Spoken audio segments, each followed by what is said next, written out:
മാസമുറ തെറ്റിയിരിക്കുന്നു. ഗർഭിണിയാണോ എന്നൊരു സംശയമുണ്ടെന്ന് എൻ്റെ സ്കൂളിൽ പഠിക്കുന്ന ശാലീനതയ്ക്ക് പേര് കേട്ട് അവൾ എന്നോട് വന്ന് പറഞ്ഞപ്പോൾ ഞാനൊന്ന് ഞെട്ടി. എങ്ങനെ ഞെട്ടാണ്ടിരിക്കും? അവളുടെ അതേ പ്രായത്തിലുള്ള ഒരുത്തിയാണല്ലോ ഞാനും. അതും പോരാതെ +1 പഠിക്കുന്ന ഒരുത്തി ഗർഭിണിയായാൽ നമ്മുടെ നാട്ടിൽ ആരൊന്നും ഞെട്ടുമല്ലോ. അതാണല്ലോ കേരളവും മലയാളിയും. ഇനി എന്നെപ്പറ്റി ഞാൻ പറയാം. ആ സ്കൂളിലെ ഏറ്റവും തറയായ ഒരുത്തിയാണ് ഞാൻ. സാധാരണ ഒരു പെൺകുട്ടിക്ക് പേടി തോന്നുന്നതൊന്നും എനിക്ക് ഭയമേ തോന്നിയിരുന്നില്ല. മുഖത്ത് കുരു വരുന്നത്, മുഖം കരുവാളിക്കുന്നത്, ശരീരം തടിക്കുന്നത്, മുടി കൊഴിയുന്നത്, ടൈറ്റ് വസ്ത്രങ്ങൾ ധരിക്കുന്നത്, കുളിക്കാതെ സ്പ്രേ അടിച്ച് നടക്കുന്നത്, മുടി ചീകി ഒതുക്കാത്തത്, കമൻ്റ് അടിക്കുന്നവൻ്റെ തള്ളക്ക് വിളിക്കുന്നത്, ബൈക്കിൽ ആണുങ്ങളോട് ലിഫ്റ്റ് അടിച്ച് യാത്ര ചെയ്യുന്നു, മനഃപൂർവ്വം ദേഹത്ത് കൈവെക്കുന്നവൻ്റെ കരണം നോക്കിയൊന്ന് പൊട്ടിക്കുന്നത്, സേഫ്റ്റിക്കായി പോക്കറ്റിൽ എപ്പോഴും പെപ്പർ സ്പ്രേ കൊണ്ടു നടക്കുന്നത്, അങ്ങനെ പലതും. എൻ്റെ സ്കൂളിലെയും ക്ലാസ്സിലെയും പെൺകുട്ടികൾക്ക് ആർക്കും പൊതുവെ എന്നെ താല്പര്യമില്ല. അങ്ങോട്ട് പോയൊരു ബന്ധം ഞാനും സ്ഥാപിക്കാറില്ല. ഞാൻ ആ സ്കൂളിൽ അനുസരണക്കേടുകളുടെ ഒറ്റയാനാണ്. പക്ഷേ എങ്ങനെയൊക്കെ നടന്നാലും പഠിപ്പിൽ എന്നെ വെല്ലാൻ ഒരുത്തിയെയും ഞാൻ അനുവദിച്ചില്ല. അതുകൊണ്ട് തന്നെ എൻ്റെ താല്പര്യങ്ങളിൽ സ്കൂൾ മാനേജ്മെൻറ്റ് ഒരു തരത്തിൽ ഇടപെട്ടില്ല. ക്ലാര മേരി കുര്യൻ എന്ന് പറഞ്ഞാൽ ടീച്ചർമാർക്ക് പോലും പേടിയാണ്. ഞാൻ ആളിത്തിരി പെശകാണെന്ന് അവർക്കെല്ലാം അറിയാം. കാരണം ഞാൻ ക്ലാസ്സിലേക്ക് ബസ്സിൽ വന്നതിനേക്കാൾ കൂടുതലായി ബൈക്കിൽ ലിഫ്റ്റ് അടിച്ചിട്ടാണ് വരാറുള്ളത്. എല്ലാറ്റിനും ഒരു കണക്കുണ്ടായിരുന്നിട്ടും ഞാനൊരു കൂസലുമില്ലാതെ വലിയ പൊട്ട് ധരിച്ചാണ് ക്ലാസ്സിൽ വരിക.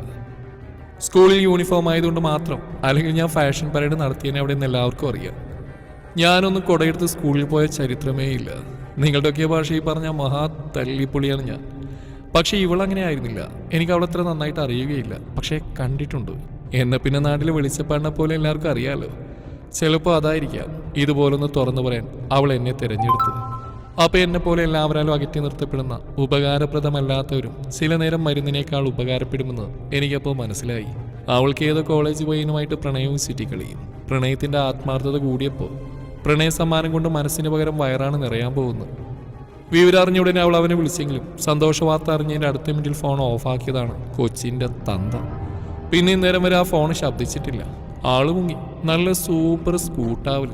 ഇനി പൊന്തിയാൽ പൊന്തി. മഷിയിട്ട് നോക്കിയപ്പോൾ ഇനി കുറേ കാലത്തേക്ക് ആ മഹാനെ കണ്ടിട്ടില്ല. പക്ഷെ എന്തു ചെയ്യും? ഇതാണെങ്കിൽ പുറത്താരോടും ചോദിക്കാനോ പറയാനോ പറ്റിയൊരു കാര്യമല്ല. ഞാൻ തലപോഞ്ഞ് ആലോചിക്കുന്നുണ്ടെങ്കിൽ വഴി അവൾ തന്നെ പറഞ്ഞു, ഗർഭിണിയാണോ എന്നറിയുന്നതിനുള്ള പ്രഗ്നൻസി ടെസ്റ്റ് വാങ്ങി നോക്കാമെന്ന്. അത് കേട്ടത് ഞാൻ അവളൊന്ന് ഇരുത്തി നോക്കി മനസ്സിൽ പറഞ്ഞു, ഇത്രയൊക്കെ അറിയാവുന്ന എനിക്കൊരു 10 രൂപ മുടക്കൊരു പാക്കറ്റ് കുട്ടിക്കുപ്പായി വാങ്ങിച്ചിട്ട് ഇതിന് നിന്നാ പറയുന്നടി. അതെങ്ങനെയാ? അപ്പം ശുദ്ധമായി ശ്വസിക്കണം, എന്നിട്ട് വന്ന് നിന്നോളും. ഇതുപോലെ മാസമുറയും തെറ്റിച്ച് ഞാൻ മനസ്സിൽ പറഞ്ഞതിൻ്റെ മുഖത്തുനിന്ന് വായിച്ചെടുത്ത പോലെ അവളുടെ മുഖഭാവം പെട്ടെന്ന് മാറി. പറ്റിപ്പോയി, വേറൊരു വഴിയില്ലാത്തോണ്ടാ എന്ന രൂപത്തിലേക്ക് മുഖം വഴിമാറി. അപ്പോൾ ആ പ്രഗ്നൻസി ടെസ്റ്റ് വാങ്ങാനാണ് അവൾ സ്കൂളിലെ ചട്ടമ്പിയായ എൻ്റെ ആവശ്യം. എന്തു ചെയ്യാം, കൂടെ പഠിക്കുന്ന ഒരുത്തിയായിപ്പോയില്ലേ. ഇങ്ങനൊരവസ്ഥയിൽ കൈവിടുന്ന എങ്ങനെയാ? അത്യാവശ്യമായതുകൊണ്ട് യൂണിഫോമിൽ തന്നെ പോയി വാങ്ങണം. എനിക്കാണെങ്കിൽ അവിഹിത ഗർഭത്തിൻ്റെ ഒരു കുറവ് കൂടിയുള്ളൂ. ബാക്കിയൊക്കെ ഉണ്ട്. ഇനി ആ ചീത്ത പേര് കൂടി ഞാൻ കേൾക്കണം. സാരമില്ല, എന്നാലും ചന്തുവിനെ തോൽപ്പിക്കാനാവില്ലല്ലോ. അങ്ങനെ ആ ഒരു പാപം കൂടി ചെയ്തു. ഭാഗ്യം അവളുടെ കൂടെയായിരുന്നു. ചങ്കിടിപ്പോടെ ബാത്റൂമിലേക്ക് കയറി അവൾ പുഞ്ചിരിയോടെയാണ് പുറത്തു വന്നത്.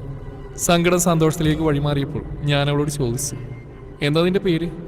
ശാലിനി. പേര് കേട്ടത് ഞാൻ മനസ്സിൽ പറഞ്ഞു, അടിപൊളി, സൂപ്പർ പേര്. നിന്റെ കയ്യിലിരിപ്പ് വെച്ച് നോക്കുമ്പോൾ നിനക്ക് അതിലും കുറച്ചുകൂടി നല്ലത് ബേബി ശാലിനി എന്ന പേരാണ്. സന്തോഷത്തോടെയുള്ള അവളുടെ പോക്കണ്ട് എനിക്ക് തോന്നി. എൻ്റെ കൺവെട്ടത്തിൽ നിന്നും അറിയേണ്ട താമസം. ഓഫായി കിടക്കുന്ന അവൻ്റെ ഫോണിലേക്ക് അവൾ അപ്പത്തിന് SMS അയക്കും. നമ്മൾ പേടിച്ച പോലെയൊന്നുമില്ല. നമ്മളത്ര ടെൻഷൻ അടിച്ചെങ്കിലേ അത് മറക്കാൻ നമുക്കൊന്നുകൂടി തമ്മിൽ കൂടിയാലോ എന്ന് ചോദിച്ചു. അല്ലെങ്കിൽ എന്തോ ആദ്യാനുഭവത്തിൽ മാത്രമേ ഭയം ജനിപ്പിക്കുന്നുള്ളൂ. അവരെ നിർത്താനൊന്നും പോകുന്നില്ല. പകരം ഗർഭിണിയാവാതിരിക്കുന്ന എന്തെങ്കിലും മാർഗം കണ്ടെത്തും, അത്രമാത്രം. പിന്നെയും ഞാൻ മനസ്സിൽ പറഞ്ഞു, സത്യത്തിൽ ഇതിൽ ആരാണ് മലയാളി ഓർമ്മ വെക്കുന്ന നാൾ മുതൽ മനസ്സിൽ കൊണ്ടുനടക്കുന്ന ശാലീന സുന്ദരി, അഥവാ ശാലീനതയുള്ളവൾ. വീട്ടുകാരെയും കൂട്ടുകാരെയും ചുറ്റുമുള്ളവരെയൊക്കെ പറ്റിച്ച് പ്രണയത്തിൻ്റെ പേര് പറഞ്ഞ് സ്വന്തം സുഖം തേടിപ്പോകുന്ന അവളോ? അതോ എൻ്റെ ഹൃദയത്തിൻ്റെ വഴിയെ സഞ്ചരിക്കുന്നതിൻ്റെ പേരിൽ മാത്രം വഴിപിഴച്ചവളെന്നും തെമ്മാടിയെന്നും വിളിക്കുന്ന ഞാനോ?